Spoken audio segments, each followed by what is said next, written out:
Hi everyone, it's me, Tim. Today I want to talk about Fallout's effect on me, which seems like a very personal, reflective, almost narcissistic topic. But I'm answering someone's question. Super Duper asks, did you ever feel like sometimes your career was sort of defined by Fallout? Like, obviously, it was your, what we would call in the film industry, breakout role, with it being such a massively successful and popular game. But do you ever feel like being tied to Fallout held you back or gave you opportunities you otherwise would not have had? And just for funsies, with it being such an impactful and influential game, would you care to opine on a world wherein Fallout had been canceled and you think they might have, and how you think that might have affected our culture? Wow, that's a big question. I can touch on it. It's like everything I'm going to say, there are pros and cons to having made Fallout. I can tell you that when I left Interplay, and I wasn't sure what I wanted to do, and Leonard and Jason left, and we had looked for work, and we couldn't find it, and then we started a company, getting a contract was hard, but Fallout opened doors for us. It helped a lot that between the three of us, we had done a lot of work on Fallout. We could answer any questions they had on code, on design, on narrative, on art. Between the three of us, we had touched all of those things. So a lot of publishers knew getting us got a lot of ability, a lot of experience, and just hands-on knowledge. Interestingly, though, I don't think it would have helped. Fallout would have helped if I had wanted to make a game besides an RPG. I mean, I mentioned that I was approached, as soon as it came out that I had left Interplay, I got approached by EA to make Wasteland 2, which I turned down. I didn't want to make another post-apocalyptic game. Now, I was fine making another role-playing game. But in the back of my head, I was always going, I want to make lots of games. But in the same sense that Fallout opened doors for me, it only opened certain doors. And because you made the movie analogy, I was very much like a typecast actor. People wanted to hire me, but they wanted to hire me for role-playing games, post-apocalyptic games, games that skewed a little dark. I mean, even if you look at Troika, after we finished Arcanum for Sierra, the publishers who came to us were like, you want to make Vampire Bloodlines? You want to make D&D? We had no offers for things that were not role-playing games.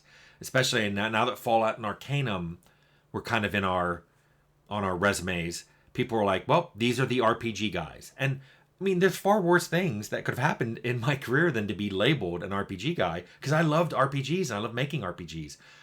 But it really wasn't going to be possible for me to make much of anything else, at least at that time. And not to blame publishers, it wasn't just publishers who did this. When I would talk to journalists, they'd ask me about other games, but it was always RPGs. They asked about tabletop RPGs. After I shut down Troika and I went to look for work, Carbine, I got the job at Carbine because of my work on RPGs. And it was interesting when I went to Austin, I was really well received. That was the home office for NCSoft. I was really well received, and a lot of people were like, oh, we're super excited to be working with you. And I was like, wow, I'm impressed because, Richard Garriott works here. And they're like, oh, we love your RPGs too. So that was cool. It was cool to be welcomed and known. However, there were people on the actual development team who were a little, this is an MMO. This isn't an RPG. What do you know?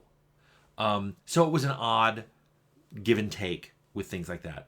Later, after I left Carbine, when I was looking for work, it was hard to find people who expressed any interest in me being able to do anything besides me having a lot of background now in code and design, both system mechanic and story.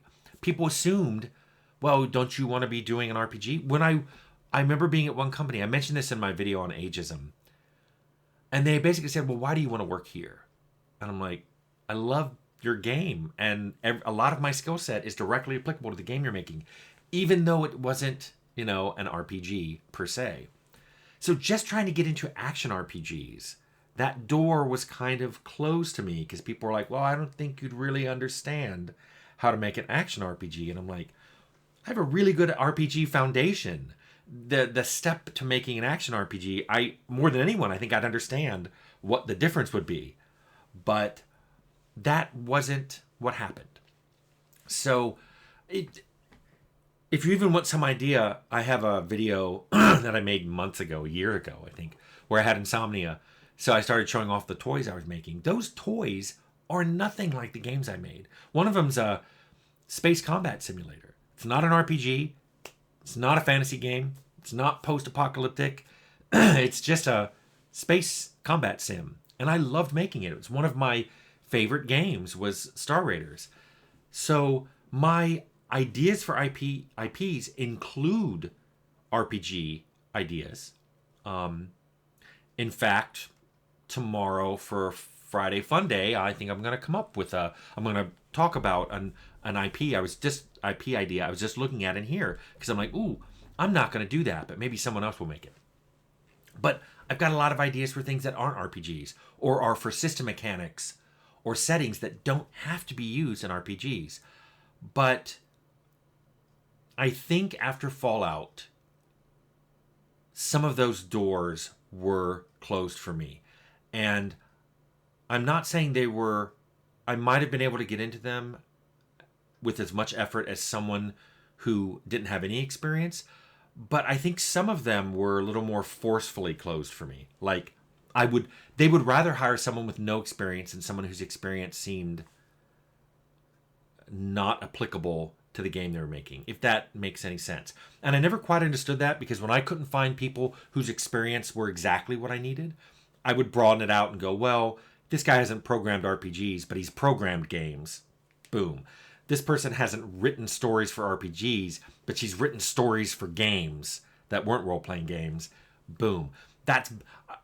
You try to get experience, which is as inlined as possible, but you broaden it. Sometimes I saw doors closed because, well, you're the RPG guy.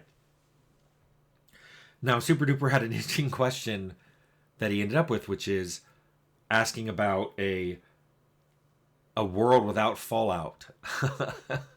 And it's really hard to imagine, do a what if scenario if we had never made Fallout. But I will say this. I firmly believe that good ideas arrive when their time has come.